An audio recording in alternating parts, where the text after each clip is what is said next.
मया कृष्णेन निहताः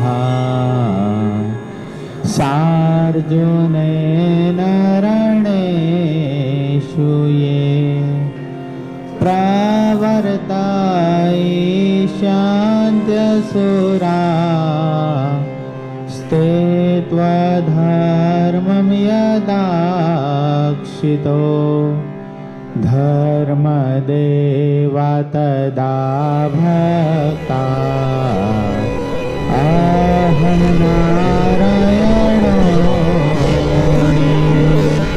जानीषे कौशले देशे भूमहि समदो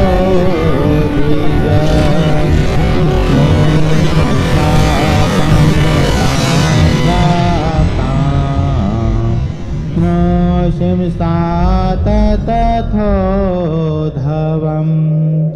तत्वेत्तासुरेभ्योऽहं सधर्मं स्थापयन्नज सधर्मं स्थापयन्नज। ओम अवतारिणे श्री स्वामीनारायणाय नमो नमः। श्री हरिकृष्णाय घनश्यामाय सहजानंद स्वामीने नमो नमः। सभा में प्रगट स्वरूपे विराजता अपना सौ को इष्टदेव प्राण प्यारा संकल्प सिद्ध महाश्रेय मूर्ति घनश्याम महाराज તેમજ જેમની આપણા ઉપર અપાર કરુણા છે એવા આપણા સૌ કોઈના ગુરુવર્ય શ્રી પરમ પૂજ્યપાદ સદગુરુ સ્વામી નિત્ય સ્વરૂપદાસજી સ્વામી, આપણા મંદિરના મહંત પૂજ્ય મુક્ત સ્વામી, આપણા મંદિરના કોઠારી પૂજ્ય હરેશ ભગતજી, પૂજ્ય પરમસુખ સ્વામી, પૂજ્ય કરુણાસાગર સ્વામી, પૂજ્ય અક્ષરજીવન સ્વામી, પૂજ્ય વિદય ભગત તથા તમામ સંતો પાર્ષદોને નતમસ્તક થઈ માનસિક સાષ્ટાંગ દંડવત પ્રણામની સાથે તેમજ વાલાવાલા તમામ ભક્તોને હૃદયપૂર્વક જય સ્વામિનારાયણ। વચનામૃત કેટલામું આવ્યા ધ્રુવીન ભગત? 15મું આવ્યા। 14માં શું વાત આવી હતી? નિશ્ચયની વાત આવી હતી। શું નિશ્ચયની વાત આવી હતી? એક વખત નિશ્ચય થઈ ગયો કે આ લીમડો છે તો પછી કામ વ્યાપે, ક્રોધ વ્યાપે, ગમે એ પરિસ્થિતિનું નિર્માણ થાય તો કોઈ દી આમ થાય છે કે આ હશે કે કેમ? એમ જેમ નથી થતું એમ એક વખત ખબર પડી ગઈ કે પૂર્ણ પુરુષોત્તમ નારાયણ સર્વ અવતારના અવતારી, સર્વ કારણના કારણ, સર્વનિયંતા, બધામાં જે કંઈ ઐશ્વર્ય સામર્થ્ય દેખાય છે એ મને મળ્યા જે પ્રત્યક્ષ ભગવાન એમાંથી આવે છે અને એ જે મૂર્તિ છે એ બીજું કોઈ નહીં, આ પ્રત્યક્ષ મહારાજ છે। આટલો નિશ્ચય થઈ જાય તો જીવાત્માને પછી કલ્યાણના અર્થે કાંઈ કરવાનું રહેતું નથી। પછી જે કાંઈ થાય છે કલ્યાણ અહીંયા પૂર્ણ થઈ જાય છે। પછી જે કાંઈ થાય છે, જે કાંઈ સાધન થાય છે, જે કાંઈ વ્રત થાય છે, જે કાંઈ તપશ્ચર્યા થાય છે, જે કાંઈ સેવા થાય છે, એ બધું શેના માટે થાય છે?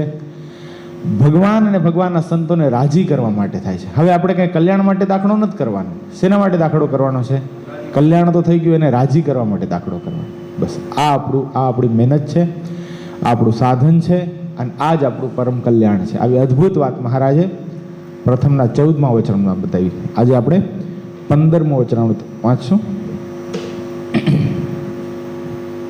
નિશાન કેમ રોજ પડી જાય?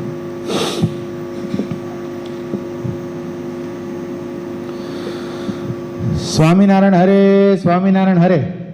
સંવત 1878ના ભાદરવા સુધી બીજને દિવસ સ્વામી શ્રી સહજાનંદજી મહારાજ શ્રી ગરડા મધ્યે દાદા ખાચરના દરબારમાં શ્રી વાસુદેવ નારાયણના મંદિરની ઓસરીએ ચાકડો નખાવીને વિરાજમાન હતા।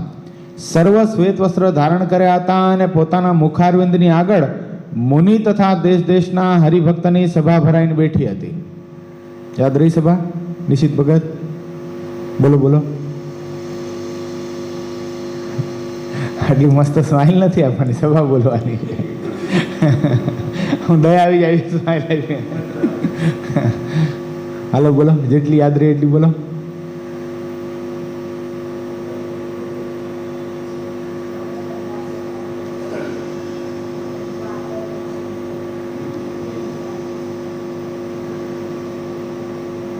ગરડા ગયા તમે ક્યારે? ગઢપુર ગયા?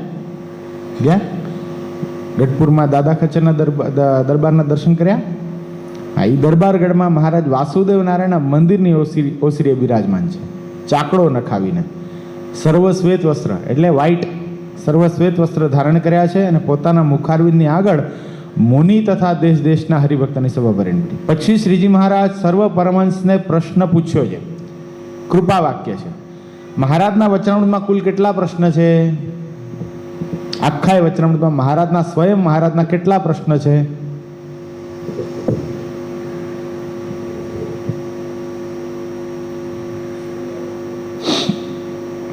અનિલભાઈ ખબર? કમલેશભાઈ? 138 પ્રશ્ન છે. કેટલા? 138 સ્વયં શ્રીજી મહારાજના કૃપા વાક્ય છે. આટલા બધા મહારાજે પ્રશ્ન કર્યા, એમાંથી પ્રકાંડ વિદ્વાનો સદગુરુ ગોપાળાનંદ સ્વામી, સદગુરુ નિત્યાનંદ સ્વામી, સદગુરુ મુક્તાનંદ સ્વામી જેવા મહાન મહાન વિદ્વાનો જો કદાચ આ પૃથ્વી પર આવે તો સ્વયં સર્વોપરી ભગવાન થઈને પૂજાય એટલી જ એમાં સામર્થ્ય એવા નંદ સંતોએ કેટલા પ્રશ્નના ઉત્તર કર્યા હશે? હવે કયો કમલેશભાઈ? 18 પ્રશ્નના જ ઉત્તર થયા છે. કેટલા? બાકી 120 પ્રશ્નમાં બધા વડીલ સંતો, મોટા મોટા સંતો ક્લીન બોલ્ડ થઈ ગયા છે, નથી ઉત્તર કરી શક્યા. એનું પણ કારણ છે, ઉત્તર કરી પણ શકે, પણ કેવું થાય કે ઉત્તર કર્યા પછી ઘણી વખત આપણા જેવા હોય કે આ તો મહારાજે ક્યાં કીધું, તો આ તો ફલાણા સ્વામીએ વાત કરેલી છે ને, એટલે એ સંદર્ભમાં પણ ઉત્તર નથી કર્યા. અને ઘણી વખત એવું પણ બને કે સ્વયં પુરુષોત્તમ નારાયણ જે વાત સમજાવવા માંગતા હોય, જે કહેવા માંગતા હોય, એને કદાચ નંદસંતો ન પણ કરી શકે. બે રીતે વાત છે, એટલે એ રીતે પણ નથી કર્યા. 120 પ્રશ્નના ઉત્તર સ્વયં મહારાજને પ્રશ્ન કરવો પડ્યો છે અને મહારાજને જ ઉત્તર આપવા પડ્યા છે. 18 જ પ્રશ્ન, 138 માંથી 18 જ ના જ ઉત્તર સંતો દ્વારા થયા છે.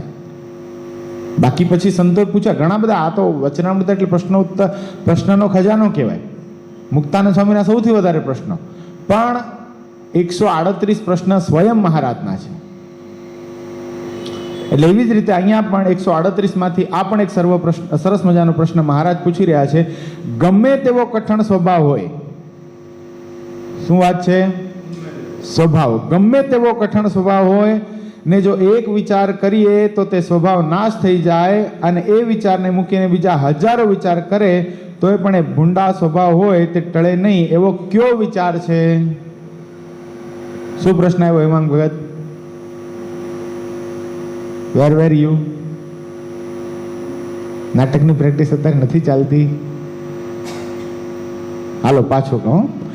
ગમે તેવો કઠણ સ્વભાવ હોય ને એક વિચાર કરીએ તો તે સ્વભાવનો નાશ થઈ જાય, અને એ વિચારને મૂકીને બીજા હજારો વિચાર કરે તોય પણ ભૂંડો સ્વભાવ હોય તે ટળે નહીં, એવો કયો વિચાર છે? એટલે સીધી આપણે સ્ટ્રેટ ફોરવર્ડ ભાષામાં સમજીએ તો એક વિચાર એવો કરીએ જેનાથી બધા ભૂંડા સ્વભાવ નાશ પામી જાય. એ મહારાજ આપણને અત્યારે વિચાર આપવા માંગી રહ્યા છે.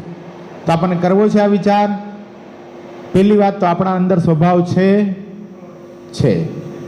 આ સ્વભાવ આપણી અંદર છે એ માનીને આપણે આ વચનામૃત સમજવાનો પ્રયત્ન કરશું તો જ. નકા શું થાય, બધા વોલીબોલ જ રમે છે. કથા વાર્તા આવતી હોય, કોઈ પ્રસંગ આવે તો આપણે શું કરીએ? આ છે ને, આ સ્વામી છે ને, ઓલા હરિભગત છે ને, એ આમ કરે છે ને, એના માટે કરી છે. આપણે ઉપર આપણે માથે લેતા જ નથી.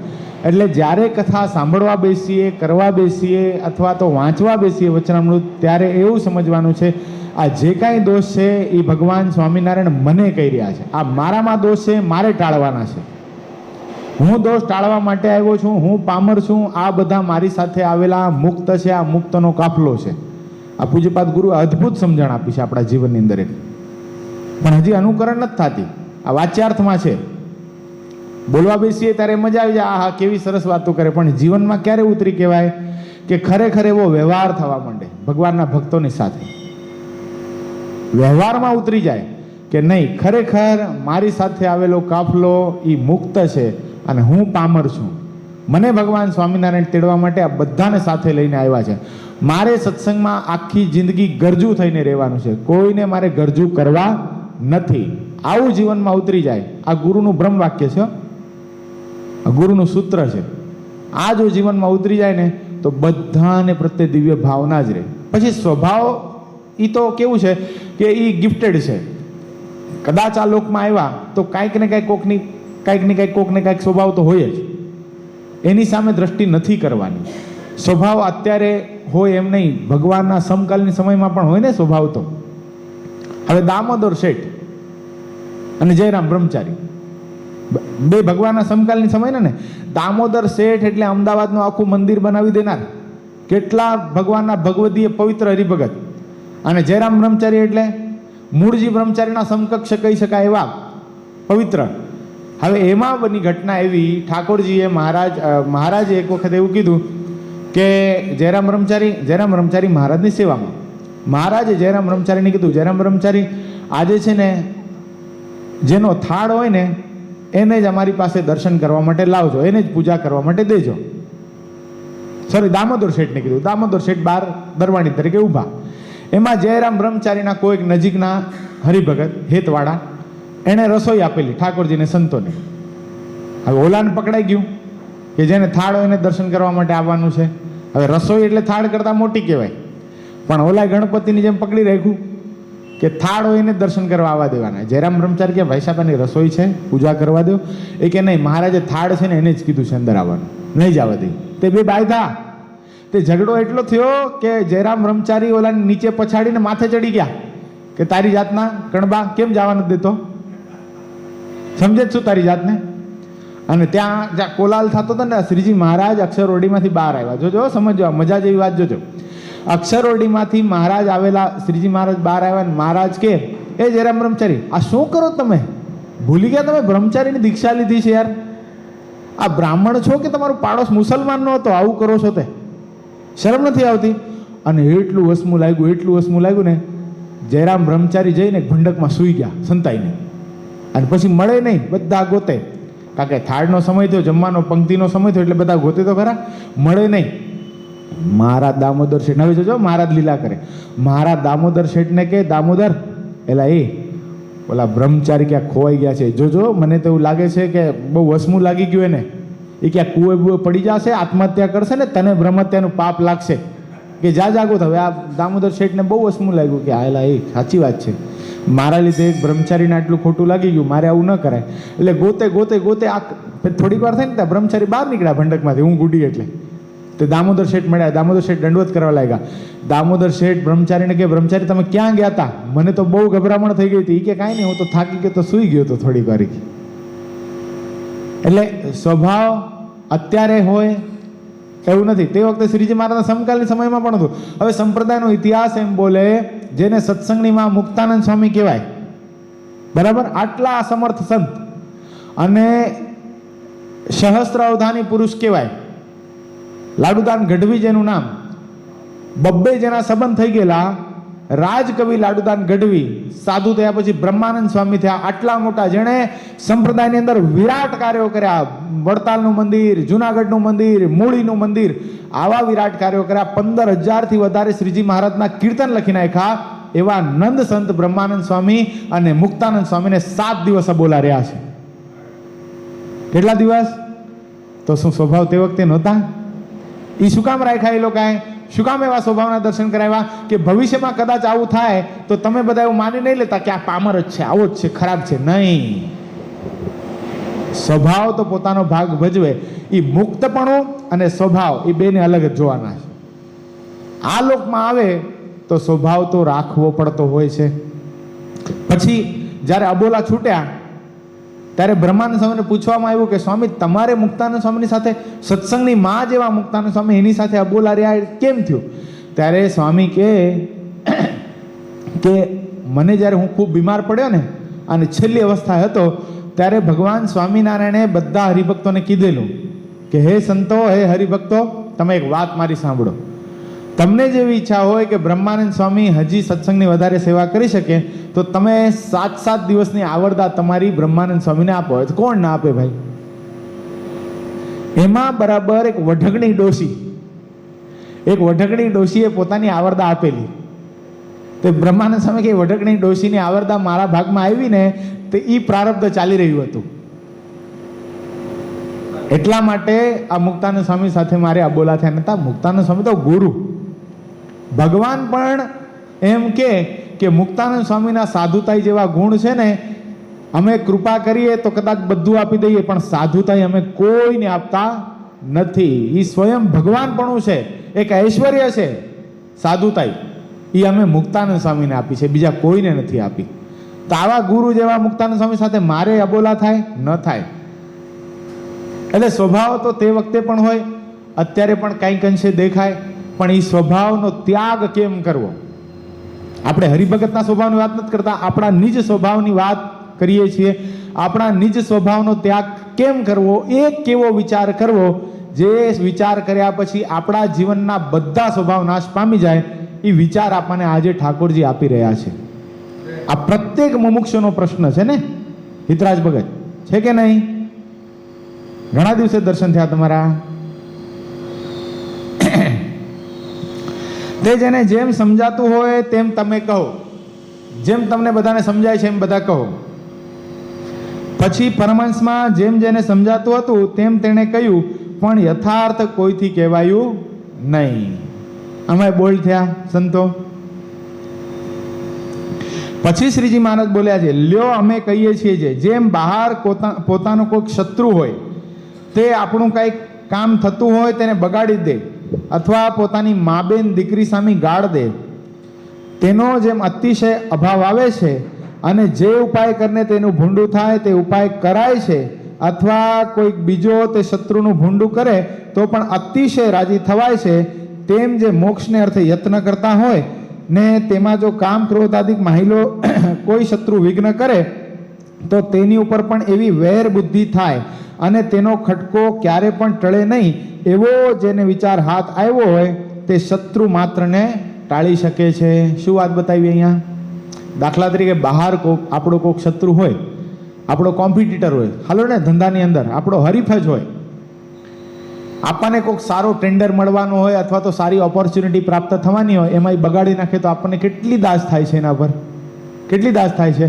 અથવા તો કંઈક થાય, કોઈકની સાથે ઝઘડો થાય, ટ્રેનમાં જતા હોઈએ, રસ્તામાં જતા હોઈએ, કોઈક ગાડી અડાડ દે, પછી નીચે ઉતરી અને કંઈક બાદાબાદી થાય ને એ સપોઝ આપણને એક ગાળ દઈ દે મા બેન દીકરી ઉપર, તો એના પ્રત્યે કેવી દાસ થાય? થાય કે નહીં? બે ઉપાડીને ચડાવી દઈએ કે નહીં એને? એવી દાજ શું અહીંયા મહારાજ કહે છે? એ સ્વભાવ પર જ્યારે થાય, સ્વભાવને શત્રુ માનીને એના ઉપર જેવી દાસ થાય તો સ્વભાવ એને ટાળી શકે છે. એવો ખટકો જ્યારે થાય તો ગમે તેવો સ્વભાવ હોય તે પણ ટળે. એવો જે વિચાર જેને હાથ આવે એ વિચારે કરીને શત્રુ માત્રને ટાળે. પછી આપણે શું કરીએ? એનું જેમ ખરાબ થાય એમ આપણે પ્રયત્ન કરીએ ને, કે આનું જેમ ખરાબ થાય એમ મારે કરવું છે, કે છોડ દઈએ? ખરાબ થાય એવું પ્રયત્ન કરીએ છીએ. એમ અહીંયા મહારાજ કે એ લૌકિક માર્ગની અંદર તમે જો આટલું અનુસંધાન રાખો છો તો આ તો તમારી સાથે રહેલો, તમારા શરીરમાં રહેલો, નિત્ય તમને ખરાબ કરે છે, તમારું ખરાબ કરાવે છે, ભગવાનથી તમને દૂર રાખે છે, ભગવાનના સંતોથી તમને દૂર રાખે છે, ભગવાનના ભક્તોથી તમને દૂર રાખે છે સ્વભાવ. તો આનો અભાવ તમને આવવો જોઈએ, પણ નથી આવતો. એનું કારણ શું છે? કે સ્વભાવ હજી ઓળખાણો જ નથી, હજી ખબર જ નથી ને કે આ મારા જીવનની અંદર સ્વભાવ છે. એ પહેલાં તો ઓળખવું પડે. ગોપાળાનંદ સ્વામી વાતોમાં લખ્યું કે ભગવાનના ભક્તે નિત્ય દોષાનું ધ્યાન કરવું પડે, કે મારા જીવનની અંદર આ જે દોષ છે મહાભયંકર, એ મને કદાચ સત્સંગમાંથી પાડી શકે એવો છે. મહારાજે આ જ પ્રશ્ન વચનામૃતની અંદર પૂછ્યો છે. મહારાજ કહે કે હે નંદસંતો, હે પરમહંસો, તમારામાં કયો એવો સ્વભાવ છે જે કદાચ તમને કલ્યાણના માર્ગેથી પાડી શકે? બધાએ કીધું. ત્યારે મુક્તાનંદ સ્વામીને, બ્રહ્માનંદ સ્વામીને સુરાખાચાર્ય અદ્ભુત વાત કીધી. મહારાજ, માન રૂપી એવો મહાભયંકર દોષ છે જે અમને કદાચ સત્સંગમાંથી પાડી શકે છે. એટલે આવા દોષને આપણે ઓળખી રાખવા પડે. મારા જીવન અંદર કયો દોષ છે એ ઓળખી રાખવો પડે. આપણે એકવાર વચનામૃતની કથામાં કીધું હતું, ખબર છે નિશિત ભગત? આપણા જીવન અંદર કયો દોષ છે એ ઓળખો. કયો? ઓળખવો તો પડે જ. જો ઓળખાય નહીં ત્યાં સુધી એની સાથે શત્રુપણું થાય નહીં, નકા આપણે એને જ મિત્ર માનીને બેસીએ. અને નકા તો કેવું થાય ખબર છે? એવું મનાય. મહારાજે આ પણ વાત વચનામૃતમાં લખી. મહારાજ કે એવું મનાઈ જાય કે આ બધા અણસમજુ છે અને એક હું જ સમજુ છું. એમ દિવસ પ્રત્યે ભગવાનના સંતો ભક્તોને અવગુણ આવતો જાય અને પોતાની સારપ મનાતી જાય, અને એ પછી બધાનો દોષ જ ગોતે, બધાનો દોષ જ ગોતે અને અડધબડ્યા કાષ્ઠની પેઠે ધૂંધવાયા કરે. અર્ધ બળેલો કાચ જોજો, અડધું લાકડું જે બળેલું હોય ને, હાફ બર્ન્ટ વુડ, એ કેવું થાય? એ ધુવાડો જ કાઢે, એનું કાંઈ ઉપયોગ ન થાય, એ કાર્બન ડાયોક્સાઇડ જ છોડે, એ કોકને દુખી જ કરે. એમ આ પણ અડધ બળ્યા કાચની પેઠે ધૂંધવાયા કરે, એને કદાચ રાત્રિએ સૂએ તો ઊંઘ પણ ના આવે, આવો એનો સ્વભાવ ભયંકર થઈ જાય. આ મહારાજ કેટલામાં ચરણમાં વાત કરી છે આવી? શું વાત છે? બોલો બોલો. પ્રથમનું 28મું. શાબાશ. આવી સરસ મજાની વાત. એટલે સ્વભાવ પોતાને ઓળખવો પડે, પોતાનો કયો સ્વભાવ છે. માન છે, કામ છે, સ્વાદ છે, ક્યાં અંતરશત્રુએ કરીને હું કદાચ પડી જઈ શકું છું, કયો અંતરશત્રુ મને આ સરસ મજાના ભીડામાંથી બહાર લઈ જઈ શકે છે, આ પહેલાં તો ઓળખવું પડે. ઓળખાય પછી એની સાથે શત્રુપણું થાય, શત્રુપણું થાય પછી એનો અભાવ આવે, એની સાથે વેરબુદ્ધિ થાય, પછી એને ટાળવાના, એને હરાવવાના પ્રયત્નો થાય છે. આ પ્રથમ પગથિયું, પહેલાં તો ઓળખવો પડે. અને જ્યારે કોઈક સંત એ કામાદિક શત્રુની નિંદા કરે તથા શત્રુને ખોદે, તેમાં જેને મોરે કયો એવો વિચાર હોય તેને તે સાધુનો અભાવ આવે નહીં. શું વાત બતાવી અહીંયા? તેમાં જ્યારે કોઈક સંત એ કામાદિક શત્રુને, કામ આદિક એટલે આમાં કામ, ક્રોધ, લોભ, મોહ, મદ, આશા, તૃષ્ણા, અહંકાર બધું આવી ગયું. એમાં ઈ કદાચ કોઈક સંત ભગવાનના એકાંતિક સાધુ એ કામાદિક શત્રુની નિંદા કરે ત્યારે એને શું થાય છે? એ સંતનો અભાવ નથી આવતો.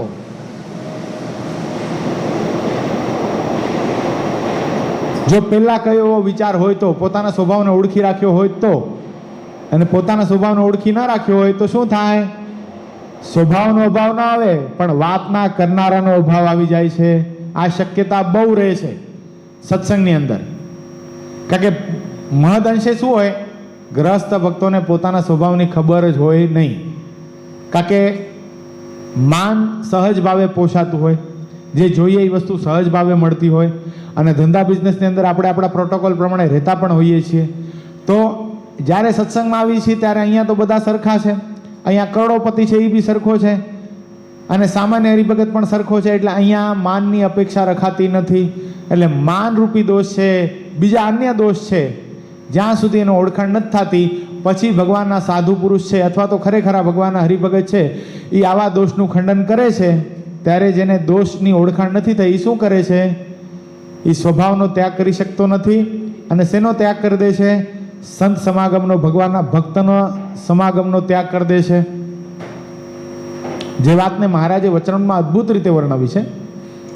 મહારાજ કે ગમે એવો કઠણ સ્વભાવ હોય, પ્રકૃતિની સાથે જડાઈ ગયેલો હોય. કેવો જડાઈ ગયેલો હોય? એટલે કેવી રીતે જડાઈ ગયેલો એનું દ્રષ્ટાંત કેવી રીતે સમજશું?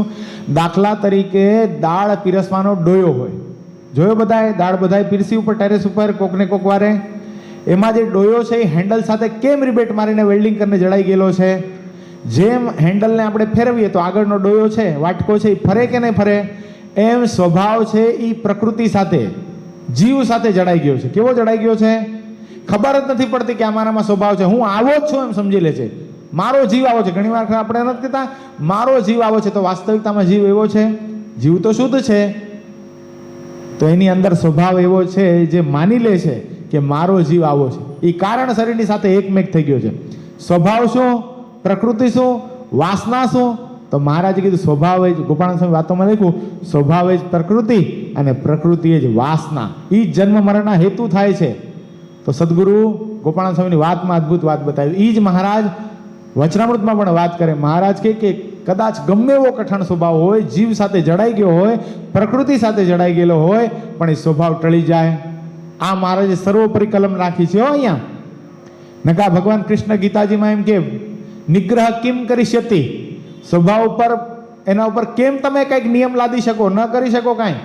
સ્વભાવ એ ન જાય, પ્રાણ અને પ્રકૃતિ સાથે જાય. આ ગીતાજીનો મત છે. પણ અહીંયા ભગવાન સ્વામિનારાયણ એક સ્ટેપ આગળ વધી ગયા કે શું કામ ન જાય? ગમે એવો કઠણ સ્વભાવ જતો રહે. કેવી રીતે જાય? તેના મહારાજે 3 ઉપાય બતાવ્યા. ક્યાં ક્યાં? એક તો કહેનારની સાથે પ્રીતિ હોય. શું હોય?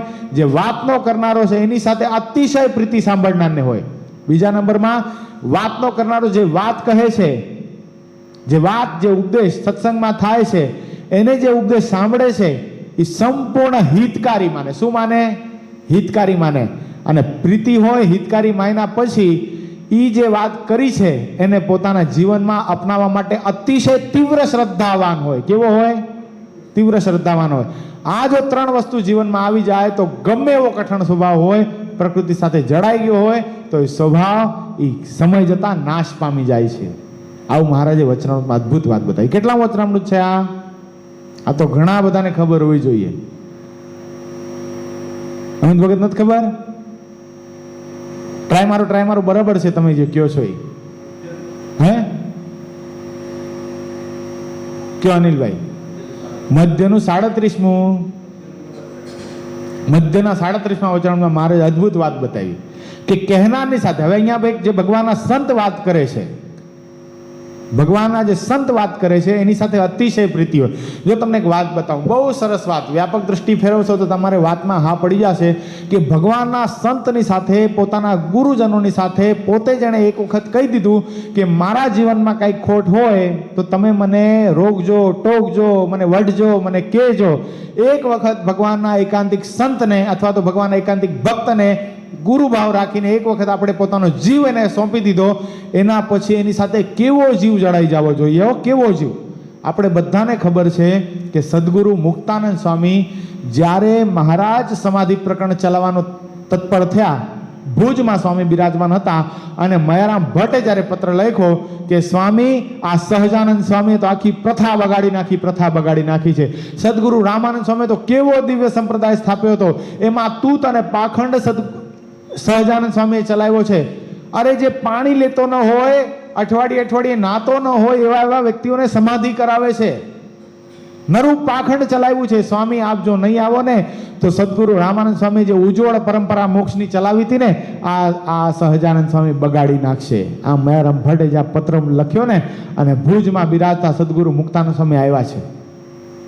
કાલવાણી આવ્યા, મહારાજને ઠપકો દેવા લાગ્યા, જેમ ઠીક પડે એમ. અને તે મહારાજે શું કીધું કે સ્વામી અમે તો બધાને રામાનંદ સ્વામીનું ભજન કરાવીએ છીએ અને બધાને રામાનંદ સ્વામીના પ્રતાપે. હવે મહારાજ માનુષિક લીલા આદરે ને પાછી. રામાનંદ સ્વામી સમાધિ કરાવતા હતા, રામાનંદ સ્વામીની તાકાત હતી તો રામાનંદ સ્વામી પોતાને હયાતીમાં સમાધિ ન કરાવત. એ સામર્થ્ય, એ શક્તિ એક જ આ બ્રહ્માંડમાં અત્યાર સુધી એક જ તત્વ એવું આવ્યું, પૂર્ણ પુરુષોત્તમ નારાયણ ભગવાન સ્વામિનારાયણ જેણે સમાધિ કરાવી, અન્યથા કોઈએ નથી કરાવી. તો મારા તો માનુષિક લીલા કરતા મુક્તાનંદ સ્વામીને કે હું ક્યાં કાંઈ કરું છું. આપણે પ્રસંગમાં વધારે વિસ્તાર નથી કરવો, પણ જોજો પછી મુક્તાનંદ સ્વામી ખૂબ મહારાજને ઠપકો આપ્યો અને મુક્તાનંદ સ્વામીના મનમાં વિચાર થયો કે હવે આ સત્સંગ મૂકીને જતું રહેવું છે. સવારના સાફ સહજાનંદ સ્વામીને કહી દેવું છે કે કાં તો આ પાખડ છોડી દો ને કાં તો સત્સંગ છોડી દો. પણ આ વખતે બધાએ મહારાજનો ઐશ્વર્ય પ્રતાપ જોઈ લો એટલે બધા શ્રીજી મહારાજની સાથે, મુક્તાનંદ સ્વામીની સાથે કોઈ ના આવ્યું. સવારે દિશા ફરવા માટે મુક્તાનંદ સ્વામી સાથે જોડ પણ નહીં. મુક્તાનંદ સ્વામીના મનમાંથી હવે મારે સત્સંગ, સહજાનંદ સ્વામીને હું કાઢવાની વિચાર કરતો હતો પણ સહજાનંદ સ્વામી સત્સંગમાંથી નીકળે એમ નથી, મારે જવું પડશે સત્સંગમાંથી એમ વિચાર કરી અને જ્યાં જંગલમાં ચાલવા લાગ્યા ત્યાં સદગુરુ રામાનંદ સ્વામીના દર્શન થયા. જોજો ભગવાન કહેનારા, ભગવાનનું ઐશ્વર્ય, ભગવાનનો પ્રતાપ જોઈને હજી મનાતી વાત નથી, પણ પોતાના ગુરુના દર્શન થયા. અહીંયા ગુરુ નિષ્ઠા દેખાડે છે સદગુરુ મુક્તાનંદ સ્વામીની કે એક મુમુક્ષુને પોતાના ગુરુ પ્રત્યે કેટલો વિશ્વાસ હોવો જોઈએ. એ જ ગુરુએ કીધું હોય આપણને, એ જ ગુરુએ સોગંદ ખાઈને કીધું હોય, પણ એ જ ગુરુ એમ કે હવે તું આને મૂકી દે તો એને સમય લાગે ને, એ સાચી ગુરુ નિષ્ઠા છે. એ સાચી ગુરુ નિષ્ઠા. નકા તો ગુરુ પર પ્રશ્ન ઉઠાવવાનો પ્રયત્ન થાય. ત્યારે અહીંયા સદગુરુ રામાનંદ સ્વામીએ સદગુરુ મુક્તાનંદ સ્વામીને દર્શન આપીને કીધું, અરે મુક્તાનંદ આ તો હાથી ખૂયતો બાપ. હું કેટલી વાર કહેતો તો હું તો ડુગડુગીનો વગાડનારો, ખેલના ભજવનારા આવવાના છે, એ સહજાનંદ સ્વામી આવી ગયા છે. તમે શું કામ એમ માનો છો કે સહજાનંદ સ્વામી કોઈ સામાન્ય છે? અરે અમારા જેવા અનેક તો એના પાવલિયાને પૂજે છે, અનંત મોટા ઈશ્વરો, અનંત મોટા અવતારો. આ ભગવાન સ્વામિનારાયણનું, આ સહજાનંદ સ્વામી નારાયણ મુનિ દેવનું આપેલું ઐશ્વર્ય ભોગવે છે મુક્તાનંદ. હવે તો માનવ બાપ જો સહજાનંદ સ્વામીનું ઐશ્વર્ય જોઈને શું લાગ્યું હતું? પાખંડ છે, તૂત છે. અહીંયા સંતની જરૂર પડે છે, અહીંયા ગુરુની જરૂર પડે છે. નકા શું સમજાય છે? ભગવાન જ્યારે ઐશ્વર્ય બતાવે ત્યારે શું થાય છે? અલૌકિક ભાવ જણાય છે. પણ એ જ ભગવાન જ્યારે માનુષિક ચરિત્ર કરે છે ત્યારે શું થાય છે? અભાવ આવે છે, ભગવાન પડવાનો નિશ્ચય ટળી જાય છે. એટલે સંત સાથે આત્મબુદ્ધિ ખૂબ અનિવાર્ય છે, અતિશય અનિવાર્ય છે. ભગવાનના સંત સાથે, ભગવાનના ભક્તની સાથે હેત બુદ્ધિ છે, એ સત્સંગમાં રહેવાનું ઠામ છે. અમથા કાંઈ થોડી સદગુરુ ગુણાતીતાનંદ સ્વામીએ વાતોમાં લખ્યું હશે કે 2 સારા સાધુ ને 4 સારા હરિભગત સાથે જીવ જડી દેવો. એ સત્સંગમાં રહેવાનું ઠામ છે. ગમે એવો સ્વભાવ હશે ને, કદાચ સ્વભાવ સત્સંગની બહાર લઈ જશે, પણ આ જેની સાથે આપણા ગુરુજનોની સાથે આપણે હેત કર્યું હશે ને, એ સત્સંગમાં ગમે એમ કરીને રાખશે આપણને. જો હજી બીજો દ્રષ્ટાંત, આ વાત સદગુરુ મુક્તાનંદ સ્વામીને મહારાજની ન મનાણી, પણ કોની મનાણી? પોતાના ગુરુ રામાનંદ સ્વામીની મનાણી. આ જ વાત આપણે અલૈયા ખાચરના આખ્યાનથી ગયા રવિવારે આખી સાંભળી હતી. અલૈયા ખાચરનું આખ્યાન આપણે ગયા રવિવારે આખું લીધું હતું. એમાં અલૈયા ખાચરના આખ્યાનમાં એવી ઘટના ઘટેલી, અલૈયા ખાચરનું અપમાન થયું, જેથી કરીને શું થયા? સત્સંગમાંથી વિમુખ થયા. કેવું ઐશ્વર્ય શ્રીજી મહારાજે અલૈયા ખાચરને આપેલું તમે કલ્પના કરો. પોતાનો જરિયાની જામો, પોતાની સોનેરી પાગ, પોતાનો ઐશ્વર્ય સમાધિ કરાવી શકે એટલું ઐશ્વર્ય મહારાજે અલૈયા બાપુને આપેલું. ગામડે ગામડે ફરી બીજો દૂજો સહજાનંદ એમ લોકો કહેતા અલૈયા બાપુને. એટલી બધી ઐશ્વર્ય સામર્થ્ય શ્રીજી મહારાજે અલૈયા ખાચરને આપેલી, પણ ક્યાંય હેત નહીં. ભગવાનના કોઈ સંત સાથે આત્મબુદ્ધિ અલૈયા ખાચરે કરેલી નહીં. મહારાજે જ્યાં ઘેલા નદીમાં ઠેકડો મારવા માટે જાય, અલૈયા ખાચરનું ધોતિયું પહેર્યું, અલૈયા ખાચર નગ્ન બની ઘેલા નદીમાં પડ્યા અને મહારાજને કીધું કૃપાનાથ મારું ધોતિયું આપો. ત્યારે મહારાજ અલૈયા ખાચરને કે એ અલૈયા બાપુ, હવે તું શેનો વસ્ત્ર માંગે છે? હવે તું તને શેની લાજ? તે જ્યારે સદગુરુ મુક્તાનંદ સ્વામી ઉપર તલવાર ઉપાડીને ત્યારથી તું નિર્વસ્ત્ર બની ગયો છો, નગ્ન બની ગયો છો. અલૈયા, તારા જીવનમાં વસ્ત્રની કોઈ જગ્યા જ નથી, ધિકાર છે તને. અને તને જો આ સત્સંગમાં રહેવું હોય ને તો નિર્વસ્ત્ર બન, બહાર નીકળ, નગ્ન બની સદગુરુ મુક્તાનંદ સ્વામીને દંડવત પ્રણામ કર, એની પાસે માફી માંગ, તો હું તને સત્સંગમાં રાખું. નકા તું સત્સંગમાં જોઈતો નથી, મળદાનું કોઈ કામ નથી. પણ અલૈયા બાપુ આ કાંઠે નહીં આવતા. ઘેલા નદીનો તરી ઓલા કાંઠે નીકળી અને ત્યાંથી બહાર નીકળી ગયા છે એમ સંપ્રદાયનો ઇતિહાસ બોલે. પછી તો આ ઘટના ઘટી. મુક્તાનંદ સ્વામી તોય માનું હૃદય ને મારા અપમાનને લીધે અલૈયા ખાચરને જવું પડે. શ્રીજી મહારાજ આટલું કઠોર વલણ અલૈયા ખાચરની સાથે, જેણે કેટલા બધા જીવાત્માઓને ભગવાન ઓળખાવ્યા, આવું વલણ મહારાજને મારા લીધે અલૈયા ખાચર સાથે કરવું પડે, મને યોગ્ય લાગતું નથી, હું સહન કરી શકતો નથી. વિચાર કરો, પોતાની વૃદ્ધ અવસ્થાની અંદર સદગુરુ મુક્તાનંદ સ્વામી ચાલીને ગરડાથી ઝીંઝાવદર ગયા છે. ઝીંઝાવદર જઈ અને અલૈયા બાપુને કહે છે, બાપુ આ બધું મૂકો, તમે કોની સાથે સ્વભાવ રાખો છો? વિચાર તો કરો. આ માનરૂપી સ્વભાવ તમારો મહાન ભયંકર દોષ છે. કોની સાથે રાખો છો? સર્વોપરી ભગવાન, જેનો નિશ્ચય હજારો લોકોને તમે કરાવો. 1000 કંઠી તો અલૈયા બાપુ તમે સ્વયં બાંધી છે શરણાગતિની ને. 250 થી વધારે ત્યાગી તમે પોતે કર્યા છે ને આ સહજાનંદ સ્વામીના. આજે એની સાથે માન, એનો સત્સંગ છોડીને જવાનો તમે સંકલ્પ કેમ કરી શકો? શું આપણી માએ આપણે નાના હતા ત્યારે કોઈ દી આપણને ચીરોટી નથી ભરી છે ને? તો માનો કોઈ દી અભાવ આવ્યો છે? તો આ સહજાનંદ સ્વામી રૂપી માનો કેમ અભાવ આવી શકે? અલૈયા બાપુને થોડીક વાત હા પડી, પણ હજી સમ્યક તો આ નથી પડી. મુક્તાનંદ સ્વામી પાછા આવ્યા. મુક્તાનંદ સ્વામીની સાથે નથી આવ્યા પાછા. જો સાથે આવ્યા હોત તો શ્રીજી મહારાજ સ્વીકારી લે, પણ સાથે નથી આવ્યા. બહુ મનોમંથન વિચારધારા કરી છે, થોડીક વાતની હા પડી છે, લાવ ગઢપુર મહારાજના દર્શન કરવા માટે જાઉં. અને મહારાજ બરાબર જેઠ સુધી નવમીના દિવસે, જેઠ સુધી દશમના દિવસે શ્રીજી મહારાજ લોકમાંથી વિદાય લે. જેઠ સુધી નવમીના દિવસે અલૈયા ખાચર મહારાજના દર્શન કરવા માટે અક્ષરોડીમાં આવ્યા છે. અને બરાબર મુક્તાનંદ સ્વામી ઢોલિયાની પાંગતે મહારાજ પાસે બેઠા છે. અલૈયા બાપુને જોઈને મુક્તાનંદ સ્વામીને તો ખૂબ આનંદ થયો છે. ભલે મારી સાથે ના આવ્યા તો કાંઈ નહીં, પણ અલૈયા બાપુ છેલ્લી અવસ્થાની અંદર હવે મહારાજ પોતાનો દેહ જાજો ટકાવવાના નથી. મહારાજના દર્શન કરવા માટે આવ્યા તો ખરા, પણ હજી અક્ષરોડીની અંદર પ્રવેશ નથી કરતા. મહારાજે જોયું છે અલૈયા બાપુ આવ્યા છે. કોણ આવ્યું છે? મુક્તાનંદ સ્વામીને પ્રશ્ન કર્યો. મહારાજ, અલૈયા બાપુ આવ્યા છે. અને મહારાજે જ્યાં દ્રષ્ટિ કરી, અલૈયા બાપુના મનમાં એમ કે મહારાજ મને બોલાવશે, આવો બાપુ આવો. હજી માનની અપેક્ષા. તમે કલ્પના કરો, સ્વભાવ કેટલા હદે માણસને પરવશ કરી નાખે છે. અલૈયા બાપુના મનમાં એમ છે મહારાજ મને બોલાવશે, આવો બાપુ આવો. એટલે અક્ષરોડીના દરવાજામાં ઠેલ પકડીને ઉભા રહ્યા, ઉમરાની ઠેલ પકડીને, કે મહારાજ બોલાવે પછી અંદર જાઉં. અને મહારાજને આ માન ટાળવું હતું. મહારાજનો અવતાર આ પૃથ્વી પર બે કારણોસર થયો. ગઈકાલે પૂજ્યપાદ ગુરુએ કીધી હતી ઘર સભાની અંદર આ વાત, તમને ખબર હોય તો. બે કારણોસર શ્રીજી મહારાજનો અવતાર છે આ પૃથ્વી પર. એક તો પોતાના પ્રેમી ભક્તોને સુખ આપવું, અને બીજા અહંકારીઓના અહંકારને તોડવા માટે શ્રીજી મહારાજનો અવતાર છે આ પૃથ્વી પર. અહંકારની સાથે આવ્યા છે. મહારાજે અલૈયા ખાચરની સામે જોઈ અને મોઢા પર ચાદર ઓઢી લીધી છે. અલૈયા બાપુ ત્યાંથી પાછા વળી ગયા છે. શું કામ? કારણ શું? માન તો હતો જ, સ્વભાવ તો હતો. એક વખત સ્વભાવ સારો છે, પણ સ્વભાવની સાથે સાથે ભગવાનના કોઈક સંતની સાથે આત્મબુદ્ધિ છે ને, તો એ ટળાવશે. મુક્તાનંદ સ્વામી ઘણી મહેનત કરી, પણ અલૈયા ખાચરને મુક્તાનંદ સ્વામી સાથે જોડાણ જ નહોતું. ઘટના શું ઘટી? પાછા જવું પડ્યું. 11 વર્ષ સુધી શ્રીજી મહારાજ આ લોકમાંથી વિદાય લીધા પછી 11 વર્ષ સુધી અલૈયા ખાચર સત્સંગમાં નથી આવ્યા. બોલો, 11 વર્ષના અંતે વાત મનાણી છે. અને પછી મુક્તાનંદ સ્વામીના પગ પકડીને અલૈયા બાપુ રોયા છે, એમ સંપ્રદાયનો ઇતિહાસ બોલે છે. વાંક અલૈયા ખાચરનો નથી, વાંક એના સ્વભાવનો છે. એના સ્વભાવનો નથી. એ સ્વભાવના દર્શન તો અલૈયા ખાચર જેવા મહામુક્તએ પોતાના જીવન દર્શનના માધ્યમથી આપણને બતાવ્યા.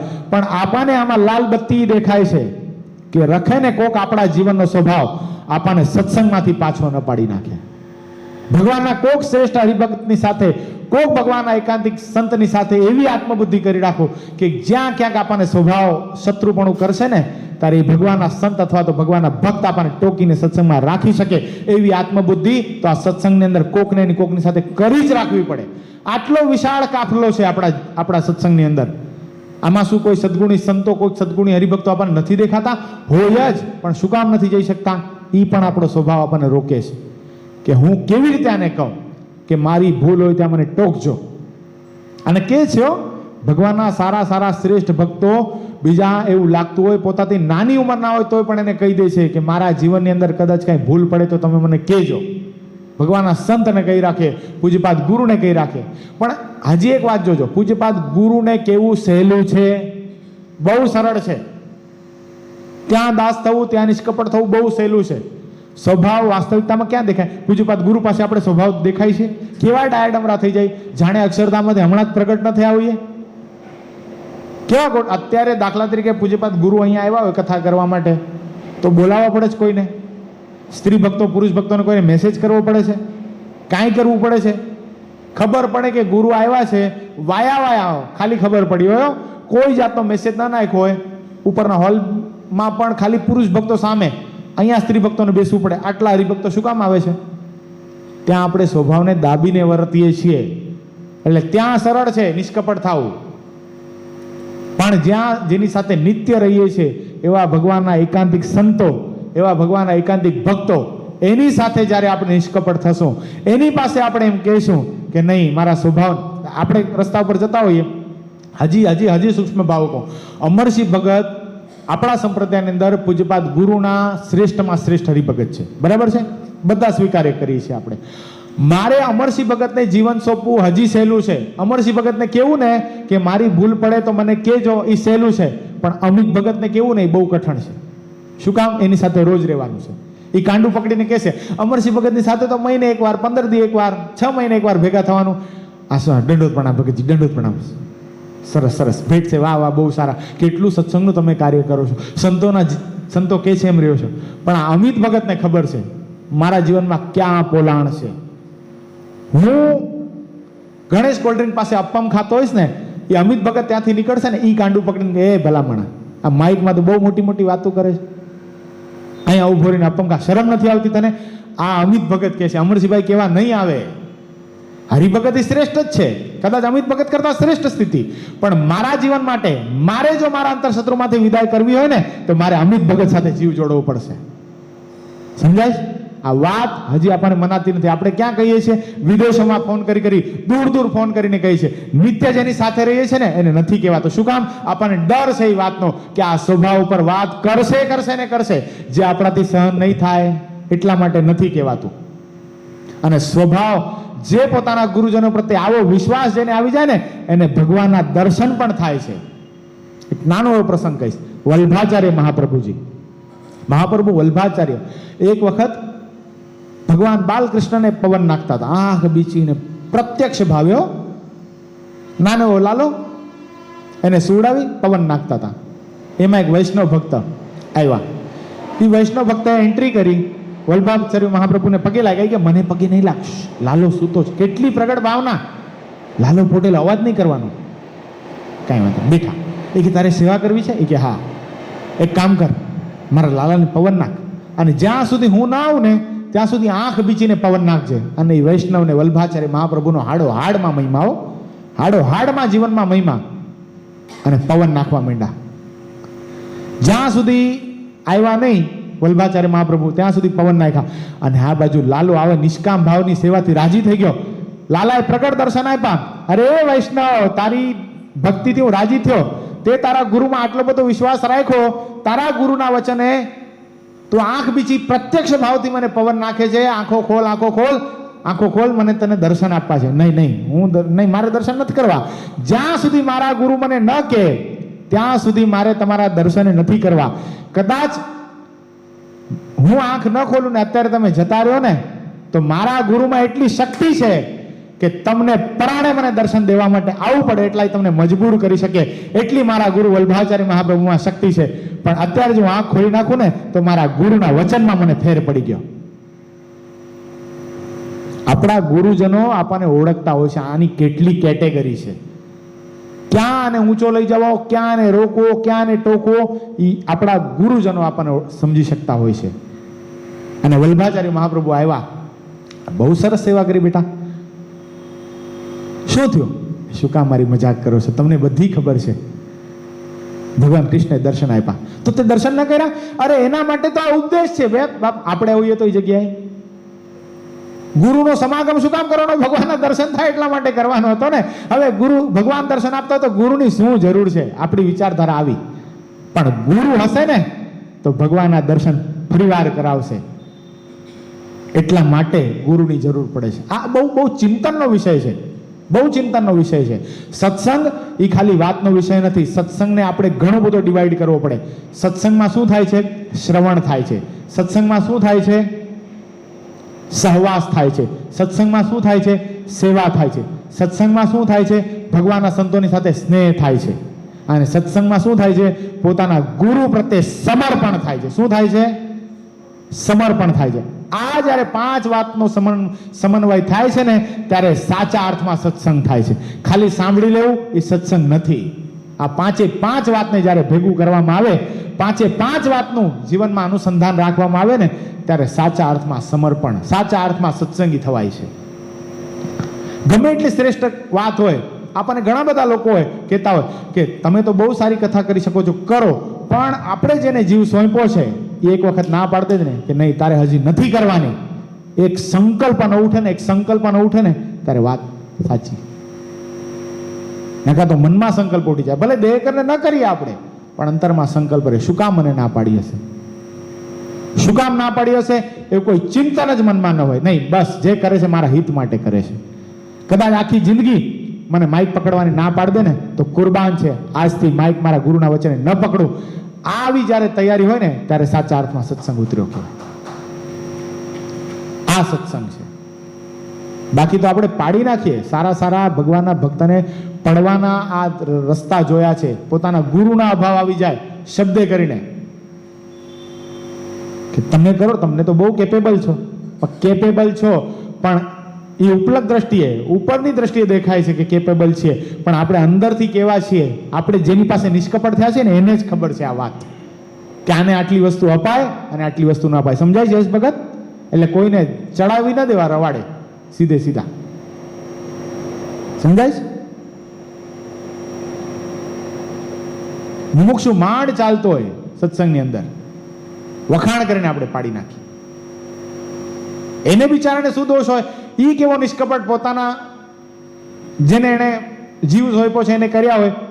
આપણે વખાણ કરી અને જીવ સોંપનારનો અભાવ નાખી દઈએ છીએ કે તમને જો તમે તમારી પ્રગતિ થતા રોકી રહ્યા છે. આ પ્રગતિમાં નથી રોકતા, એને આકાશમાં ઉડાડવા છે.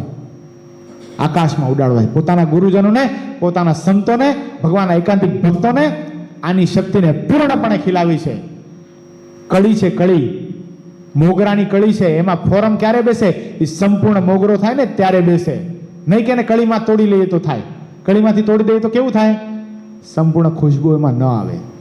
એટલા માટે તો કીધું ને, મેં ઇત્ર સે મહેકું ये दस्तूर नहीं मेरे जीवन का, मजा तो तब है जब खुशबू मेरे किरदार से आए.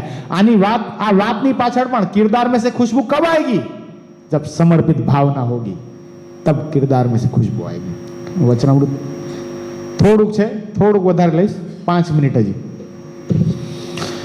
આ સાધુ મારા શત્રુને માર્યાનો ઉપાય કરે છે, માટે મારા પરમ હિતેચ્છુ છે. શું છે? પોતાના સ્વભાવ પર વાત કરનારા કોણ છે? પુષ્પેન્દ્ર ભગત. અને આપણા વખાણ કરનારા કોણ છે? પરમ શત્રુ છે. એને નથી ખબર કે આ કઈ કેટેગરીએ પહોંચેલો મુમુક્ષુ છે.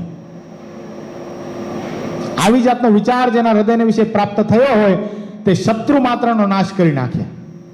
હિતેચ્છુ પણ સમજવાની વસ્તુ છે. અહીંયા સ્વભાવ ઓળખાઈ ગયા પછી પણ મારો આ હિતેચ્છુ છે અને મને આ માર્ગમાંથી પાડી શકે એમ છે. આ બે વસ્તુનો પણ વિચાર કરવાની જરૂર છે. અને કોઈ ભૂંડો સ્વભાવ તેના હૃદયને વિશે રહી શકે નહીં, અને એ વિના બીજા ગમે તેટલા જાતના વિચાર કરે પણ કામાદિક સ્વભાવ રૂપી શત્રુ નાશ પામે નહીં. અહીંયા કામાદિક સ્વભાવ એટલે કામ મહાભયંકર શત્રુ છે, એટલે કામને પેલો લીધો, પણ જેવો કામ ભયંકર છે ને એટલો જ માન, એટલો જ ક્રોધ, એટલો જ લોભ, બધા શત્રુ ભયંકર છે.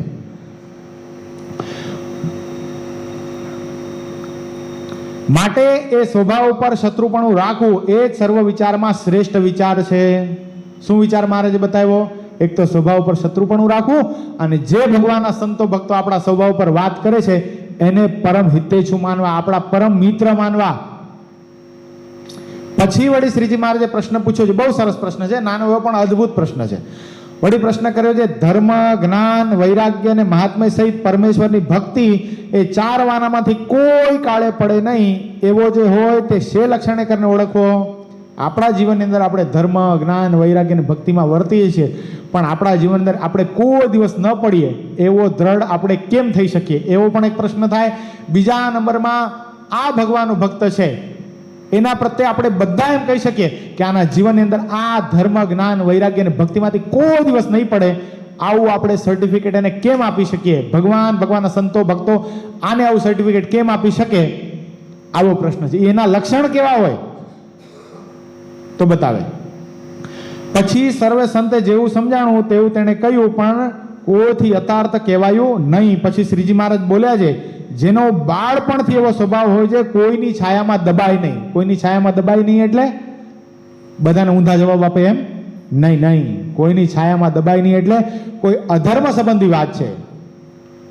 દાખલા તરીકે આપણને કોઈ કેમ કહેતું હોય બાળપણથી જ, આપણે નાના હોઈએ હજી તો, પણ આપણાથી વડીલ હોય, સત્સંગની અંદર એવું લાગતું હોય કે આ આપણાથી અગ્રસર છે, અને આપણને ધર્મભંગની વાત કરતા હોય, આપણને એમ કહેતા હોય કે કાંઈ વાંધો નહીં, હોટલમાં ખાવાથી શું ફરક પડી જાય છે, હજી તો તમે નાના છો, હજી મોટા થશો, હજી તો સંબંધ જોવાનો છે. આવું કે નહીં પુષ્પેન્દ્ર ભગત? ઘણા કે નહીં સત્સંગની અંદર? કે નહીં યશ ભગત? કે આવું પણ કહેનારા છે કે હજી તમે નાના છો, અત્યારથી બહારનું ખાવાનું છોડી દીધું, અત્યારથી બહારનું ખાવાનું છોડી દેવાય, હજી તો તમારે મોટો થવું છે, હજી તમે કોલેજમાં જશો, ક્યાંક બહાર જશો કામ ઉપર, આખો દિવસ ભૂખ્યા નહીં રહી શકો, એટલે થોડુંક બહારનું ખાવાનું. સંતો પણ આપણને છૂટ આપે. આ ત્યાં સુધી કે બોલો આટલી હદે પડી જાય. શું કામ?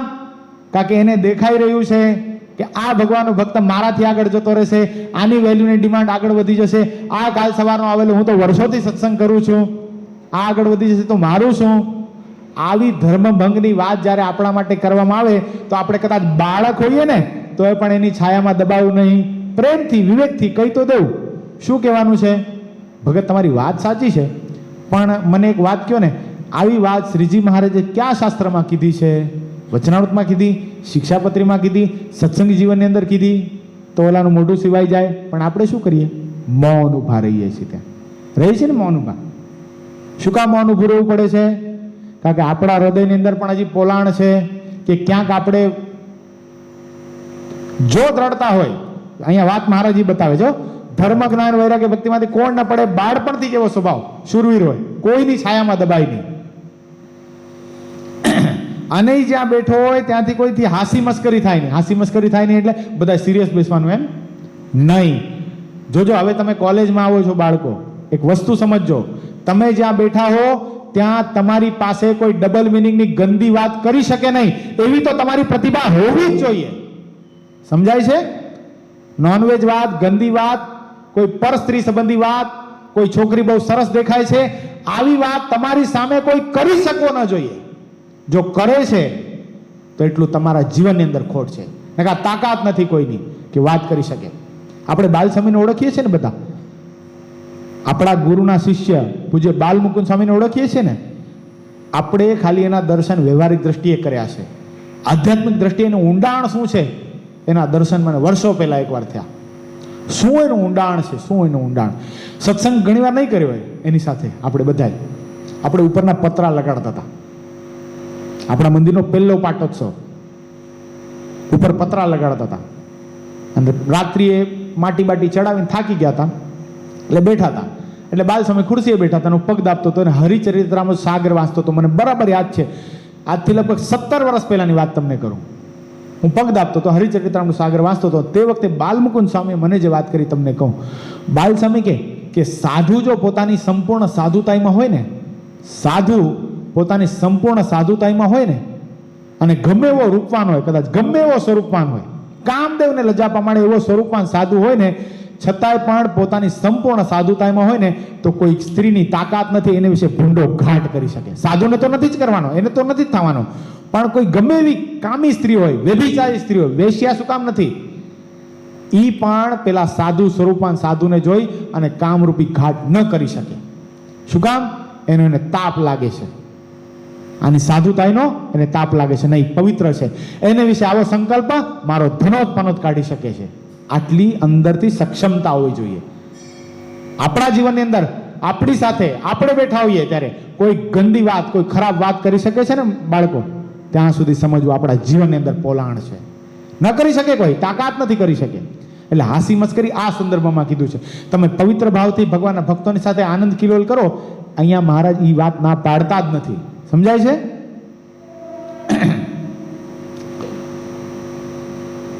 તેને કોઈ હળવું, તેનાથી કોઈને હળવું વેણ પણ કહેવાય નહીં. હળવું વેણ એટલે ધર્મભંગ વાત કહી ન શકે કે તું આવું કર, આવું કોઈ એને કહી ન શકે. મહારાજે શૂરવીરતાની વાત બતાવી. હળવું વેણ એટલે પોતાના ગુરુજનોનું, પોતે જેની પાસે સત્સંગ કરતા હોય એ સંતો ભક્તોનું કોઈ એની પાસે ઘસાતું બોલી શકે નહીં. મહારાજ કે ભગવાનના ભક્તએ પાજીપાળાની છાયામાં દબાવવું જ નહીં. કદાચ ભગવાનના સંતો ભક્તોનું કોઈ ઘસાતું બોલતો એના વેણ પણ વેણ લાવવું, આવું મહારાજે વચનમાં કીધું. કેટલા વચનમાં કીધું છે? આ પતિવ્રતા અને શૂરવીરતાનું આ વચનામૃત છે. કયો પુષ્પ? મધ્યનું 5મું વચનામૃત. અદ્ભુત મહારાજે એમાં વાત બતાવી. છેલ્લી વાત મહારાજ બતાવે છે, હળવું વેણ પણ બોલાય નહીં, એવા જ એના લક્ષણ હોય તે કોઈ દિવસ ધર્મ, જ્ઞાન, વૈરાગ્ય અને ભગવાનની ભક્તિ તેમાંથી પડે નહીં. અને તેનો માનીના જેવો સ્વભાવ હોય. માનીના જેવો સ્વભાવ એટલે માન રાખતો હોય એમ નહીં. માનીના જેવો સ્વભાવ એટલે દુનિયાની દ્રષ્ટિએ એ માની લાગે. દાખલા તરીકે સીધું દ્રષ્ટાંત તમને આપું. દાખલા તરીકે હું પુષ્પેન્દ્ર લઈને હોટલમાં જાઉં છું. હું હોટલનું ખાઉં છું દાખલા તરીકે, અને પુષ્પેન્દ્રને કંપની આપવા માટે હોટલમાં લઈ જાઉં છું. હવે પુષ્પેન્દ્રને કહું છું ભલામણ ખાઈ લેને. નહીં હો, મારાથી ન ખવાય. કાંઈ વાંધો નહીં, જ્યુસ તો પી. નહીં, મારાથી ન પીવાય. કાંઈ વાંધો નહીં, સોફ્ટ ડ્રિંક તો પી. નહીં, મારાથી ન પીવાય. શું લાગે છે? બહુ ભાવ ખાય છે. લાગે કે નહીં? દુનિયાની દ્રષ્ટિએ શું લાગે? બહુ જ ભાવ ખાતા હે સાલા. કે નહીં? આ યુવાનોની સભા છે એટલે થોડુંક બોલીશ. કે નહીં? બહુ. ત્યારે શું લાગે છે? આનો માની જેવો સ્વભાવ. માની નથી. શું કામ? એ પોતાના નિયમ ધર્મમાં બાંધછોડ કરવા માટે તૈયાર નથી, એટલે માની જેવો સ્વભાવ. ત્યાં ગળી ન જાવ, કાંઈ વાંધો નહીં, હવે આપણે સગા સંબંધીના ઘરે ગયા, એમને આપણે ક્યાં કહીએ કે કાંદા લસણ વગરનું બનાવજો, આપણે ખાઈ લઈએ, એને બિચારાને ક્યાં હેરાન કરવા. આ શું? લંપટ જેવો. થર્ડ ક્લાસ સ્વભાવ કહેવાય. આપણો સ્વભાવ તો એવો હોવો જોઈએ, આપણે 15 દિવસ પહેલા એ લોકોને ખબર પડી છે કે 15 દિવસ પછી ફલાણા ભગત આપણા ઘરે આવવાના છે ને, 15 દિવસ પહેલા એ લોકો બંધ કરી નાખવા જોઈએ કે નહીં ભાઈ, એ ભગવાનનો ખરેખર હરિભગત છે. આપણે એ આપણા ઘરે આવે ને ત્યારે 15 દિવસ પહેલા આપણે બંધ કરી નાખવું પડે. આવો જ્યારે સ્વભાવ આપણો થાય ત્યારે સમજવું આપણે ધર્મ જ્ઞાન વૈરાગ્ય ભક્તિમાંથી કોઈ દી નહીં પડીએ. નકા તો શું થાય, હવે ઠીક છે, હવે પછી પ્રાયશ્ચિત કરી નાખશો. એ લલારા એમાં પ્રાયશ્ચિતમાં કાંઈ વળે ખરું? અને એમાં ભગવાન આપણા ઉપર રાજી થાય ખરા? એ નફટ અને નપાવટની કાંઈ વાત જ ન કરાય એવાની. એને મહારાજને પણ ગમતા નથી આવા ભગત. મહારાજને તો આવો શૂરવીર ભગત ગમે છે. સમજાય યશ ભગત? આપણે મામાના ઘરે જવાના હોઈએ, મામા 15 દિવસ પહેલા બંધ કરી નાખે ને તો બધું જવાય, નકા ન જવાય. છે આવી એવી પ્રતિભા આપણી? નથી તો કરવી, ક્રિએટ કરવી.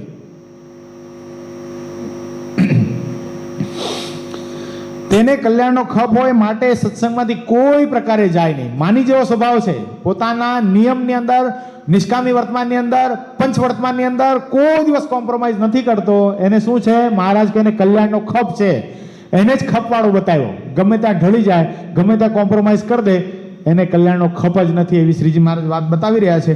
એની સાથે મધ્ય પ્રકરણનું 15મું વચન પૂર્ણ થાય છે સહજાનંદ સ્વામી મહારાજની છે. અને હવે 15 દિવસ પછી પાછા ડુંબીલીમાં મળશો. સરદાર મહોત્સવમાં તો બધા મળશું જ. સરદાર મહોત્સવની અંદર, મૂર્તિ પ્રતિષ્ઠા મહોત્સવની અંદર પૂજ્યપાદ ગુરુએ બધાને આમંત્રણ આપ્યું છે. એટલે ખાસ બધા ભક્તો વહેલા હવે તો દિવસ પ્રત્યે ઓટ આવતી જવાની. અહીંયા આજે હું ને ભલા વખત જાય છે, કાલે બીજા 2-3 જણા જશે, એના પછી બીજા 2-3 જશે, એના પછી બીજા 2-3 જશે. 10 તારીખ આવતા તો કદાચ અહીંયા કોઈ રહે કે ન રહે, પૂજારી સિવાય, એ પણ શંકા છે. એટલે ખાસ બધા ભક્તજનો મહોત્સવમાં આવજો. મહોત્સવના તેડા આવી ગયા.